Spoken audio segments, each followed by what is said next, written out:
Voilà. Bien, alors, Monseigneur Sarah, bonjour. Vous êtes ancien archevêque de Conakry, en Guinée, secrétaire général de la Congrégation pour l'évangélisation des peuples au Vatican et président honoraire de la CERAO, la conférence épiscopale régionale de l'Afrique de l'Ouest francophone. Et vous êtes donc aujourd'hui ici à Vérovre, dans un petit village de Saône-et-Loire. Pouvez-vous nous expliquer la raison de votre visite? Je suis invité par le recteur du sanctuaire du Paray-le-Monial à prendre part aux festivités de Sainte Marguerite Marie et à donner des enseignements.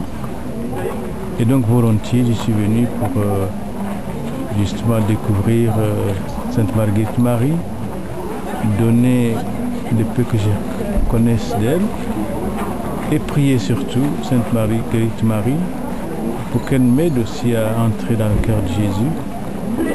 Et donc la raison pour laquelle je suis là, c'est uniquement prendre part aux festivités de la fête Sainte Marguerite Marie et donner des enseignements.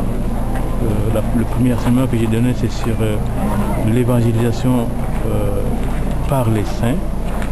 Et le deuxième enseignement que je donnerai demain, c'est Sainte Marguerite Marie, héritière et messagère du cœur de Jésus. Merci. Alors, y a-t-il des liens particuliers entre votre pays, la Guinée, et le sanctuaire de Paray-le-Monial, notamment avec les jeunes volontaires de la communauté de l'Emmanuel? Oui, effectivement, lorsque j'étais à Conakry, donc j'ai demandé à la communauté de l'Emmanuel si elle pouvait venir s'implanter chez nous pour prendre part à l'évangélisation de nos pays. Et volontiers, donc, ils ont accepté.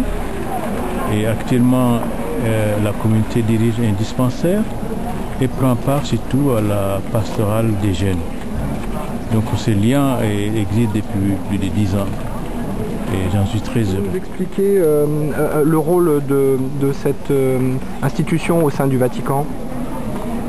Bien, la Congrégation pour l'évangélisation des peuples s'appelait autrefois Propaganda Fide.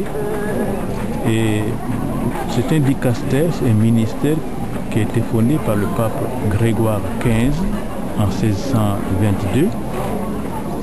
Il y avait deux objectifs pour la création de ce dicastère. Vous savez qu'à la même période, l'Église avait connu une déchirure profonde. Luther s'était séparé de l'Église catholique dans les années 1524.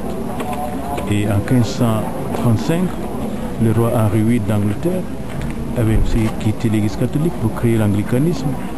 Donc l'Église avait connu une profonde déchirure et Propaganda Fide a été créé justement pour voir comment faire pour que nos frères séparés puissent revenir à la foi catholique. Le deuxième motif pour lequel Propaganda Fide a été créé, c'est qu'à la même période, dans les années 1500, on a découvert de nouveaux continents qui n'avaient jamais entendu parler du Christ. Et donc, le pape avait pensé qu'il fallait porter l'évangile à ces continents qui ne connaissaient pas l'évangile. Et donc, le rôle principal de notre congrégation, c'est de promouvoir et coordonner l'évangélisation à travers le monde. Donc, votre pays d'origine, la Guinée, est un pays à majorité musulmane, parce que je crois que les catholiques ne représentent qu'environ 10% de la population. Comment cette cohabitation se passe-t-elle? Effectivement, la population musulmane compte 73%. Et donc, les chrétiens sont une minorité.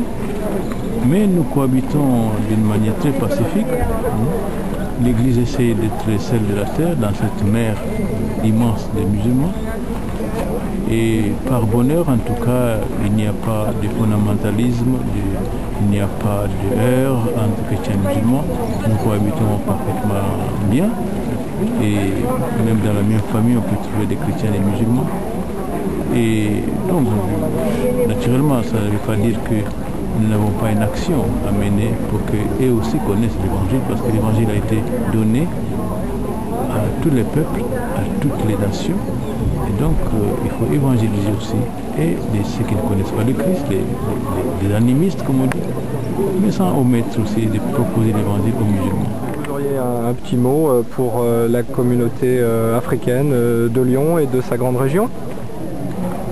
Je pense que je n'ai pas un message spécial.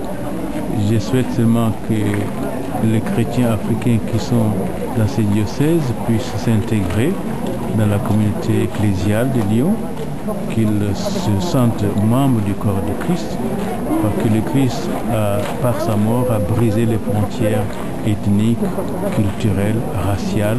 Il a fait de nous la famille de Dieu. Donc qu'il n'y ait pas, si vous voulez, un ghetto ou des structures, bien sûr, qui éloignent la communauté africaine de la communauté, disons, française, mais qui s'intègrent dans une communauté qu'on appellerait donc la famille de Dieu. Très bien. Voilà. Monseigneur Robert Sarra, je vous remercie.